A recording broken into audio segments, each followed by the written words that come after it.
এই মসজিদটার নাম হলো মসজিদে আবু বকর রাদিয়াল্লাহু তাআলা আনহু।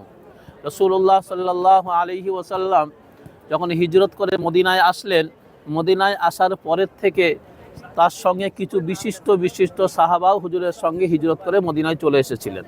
তো মদিনায় চলে আসার পরে যেহেতু তাদের তো নিজস্ব কোনো ঘরবাড়ি এখানে ছিল না, মদিনাতে আসার সময় কোনো ঘরবাড়ি ছিল না, এই সাহাবাদেরকে কি বলা হতো? মক্কা থেকে যে সাহাবারা এখানে এসেছিলেন তাদেরকে বলা হতো মুহাজির। আর যারা এখানকার স্থানীয় বাসিন্দা ছিল, যারা আমার মুসলমানদের ভাইদেরকে সাহায্য করেছিলেন, তাদেরকে বলা হয় আনসার। তো আল্লাহ রাসূল সাল্লাল্লাহু আলাইহি সাল্লাম বলে দিয়েছিলেন যে আনসার এবং মুহাজির তোমরা নিজেরা ভাই ভাই হয়ে গেলে। তো দুজনা যখন ভাই ভাই কে করলেন ভাইচারগি আমার রাসূল সাল্লাল্লাহু আলাইহি সাল্লাম।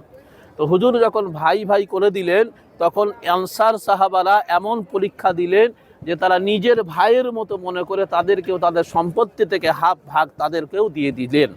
যদিও নেয়নি সেটা পরের প্রসঙ্গ, কিন্তু দিয়ে দিয়েছিলেন। তো সেই রকমই একটা ভাগ পড়েছিল হযরতে আবু বকর রাদিয়াল্লাহু তাআলা আনহুর কাছে, এখানে যে সাহাবা ছিলেন তার সঙ্গে।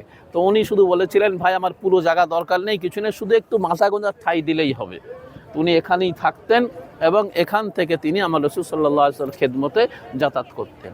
তাই সেই থেকেই এই ঘরটা বরকতপূর্ণ হলো এবং পরবর্তীতে সাইয়্যিদিনা হযরতে আবু বকর রাদিয়াল্লাহু তাআলা আনহু রাসূল সাল্লাল্লাহু আলাইহি নির্দেশে এখানেই একটা ছোট্ট ঝুপড়ি করে তিনি এখানে থাকতেন এবং সেই অবস্থাতেই তার সারা জীবন এভাবেই কেটে গিয়েছিল। তিনি কোনো রকম বিলাসিতার মধ্যে আসেননি, অথচ তিনিও কিন্তু একটা অনেক বড় মালদার ছিলেন।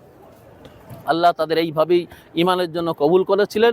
এই জন্যই এই মসজিদটার নাম দেওয়া হলো মসজিদে আবু বকর রাদিয়াল্লাহু তাআলা আনহু। অ্যাকচুয়ালি এই মসজিদটা ছিল ওনার বাড়ি এবং ওনার বাড়ির জন্য সেই স্মৃতি রাখার জন্য সৌদি বাদশার পক্ষ থেকে একটা মসজিদ করে দেওয়া হয়েছে। সেখানে ওক্তিয়া কোনো নামাজ হয় না, শুধুমাত্র স্মৃতি হিসাবে এটা করা আছে।